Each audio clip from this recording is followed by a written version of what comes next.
Prvo evropsko gostovanje v novi sezoni, ne v Belorusijo, ampak na severozahod Turčije, je odšlo 23 nogometašev, kader je v primerjavi s prvo tekmo spremenjen za eno ime, namesto Uskokoviča je zraven povratnik po poškodbi Šturm.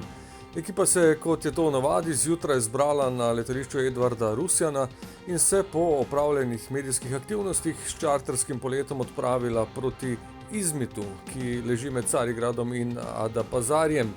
V Turčiji je mariborsko odpravo pričakalo prijetnih okoli 25 stopinj Celzija po slabih 2 urah leta, po namestitvi v hotelu in počitku pa še uradni trening na novem Sakarya Atatürk stadionu, ki sprejme 28.000 gledalcev, a bo za povratno tekmo med beloruskim in slovenskim prvakom sameval.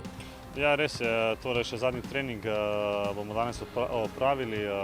Jaz mislim, da je zelo dober stadion, igrišče tudi zelo dobro pripravljeno. Škoda, da ni gledalcev, ampak jaz mislim, da smo tudi tako navajeni brez gledalcev igrati, tako da ne bo neki velik problem za nas.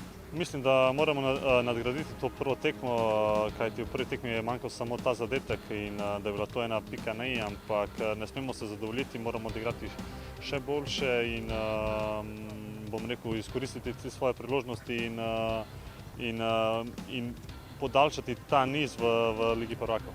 Šahter Soligorsk Maribor, povratna tekma prvega kroga kvalifikacij za Ligo prvakov, sreda 19:00. Gremo Maribor!